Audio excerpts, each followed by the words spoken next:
प्रश्न गुणनखंड विधि द्वारा द्विघात समीकरण करनी 2x वर्ग प्लस 7x प्लस 5 करनी 2 बराबर 0 के मूल ज्ञात कीजिए। इस प्रश्न में हमें ये जो द्विघात समीकरण दिया है इसके मूल गुणनखंड विधि द्वारा ज्ञात करना है। इस प्रश्न को हल करने के लिए हम लिखेंगे हल दिया है और उसके बाद में जो द्विघात समीकरण हमें दिया है उसको हम लिख लेंगे।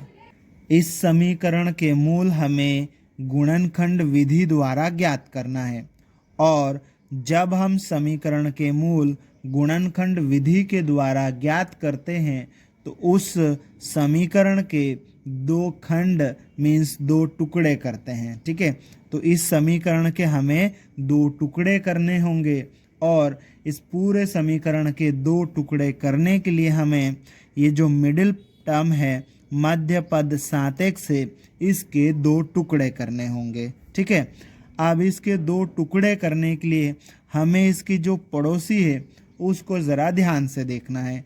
तो यहाँ देखो ये करनी के अंदर है। ठीक है, करनी के अंदर है तो हमें क्या करना है, यहाँ करनी के अंदर 2 है, इधर 5 दिख रहा है, तो हमें ये जो 7x है ना इसको किस तरह से तोड़ना होगा, 2x प्लस 5x के रूप में तोड़ना होगा। ठीक है, चलो तो हम इसको तोड़ देते हैं। ये इसको लिख लेते हैं हम।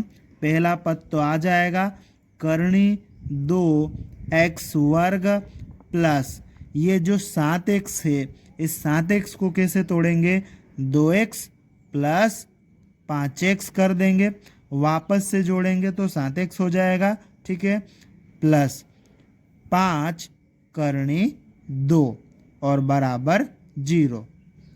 अब हम आगे क्या करेंगे, ये पहला वाला पद है इसको तो ऐसे ही रहने देंगे, करनी 2x वर्ग प्लस यहाँ पर ये जो 2 लिखा हुआ है ना इस 2 को हम करनी 2 गुणित करनी 2x लिख देंगे।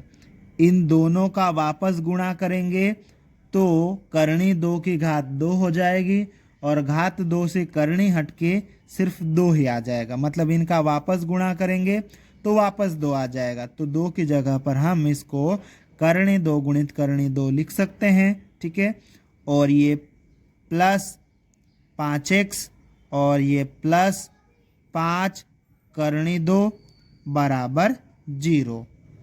अब हम क्या करेंगे, ये देखो ये जो पहला वाला हिस्सा है इसको एक जोड़ा बना देंगे, दूसरा ये एक और जोड़ा, 2 जोड़े बना देंगे।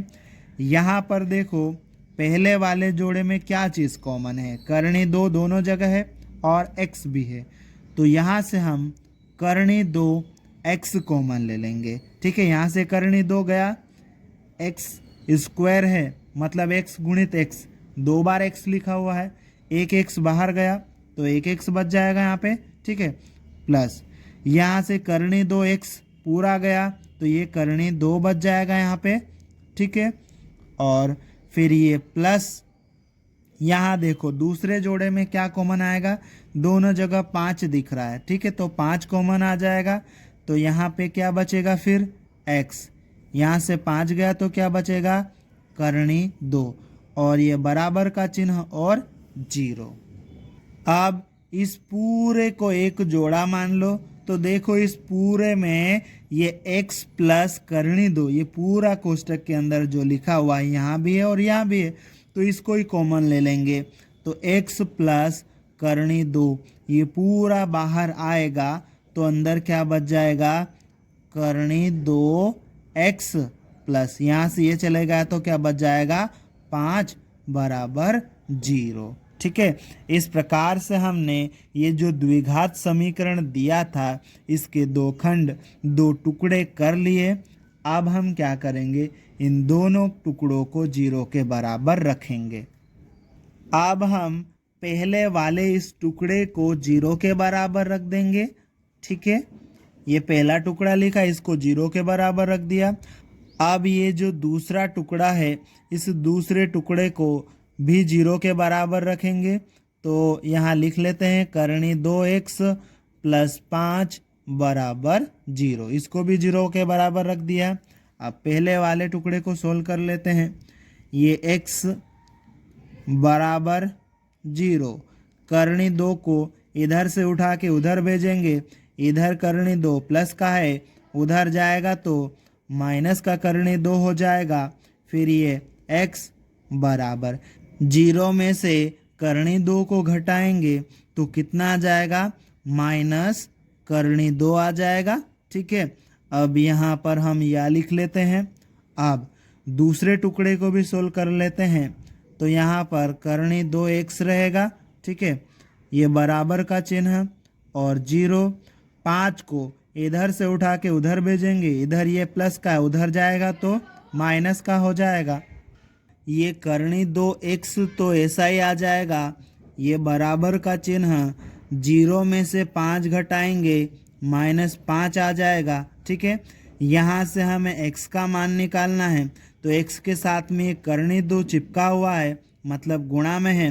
बराबर के उधर जाएगा तो -5 के बटे में आ जाएगा। ठीक है, तो ये आ जाएगा x बराबर -5 बटे करनी 2।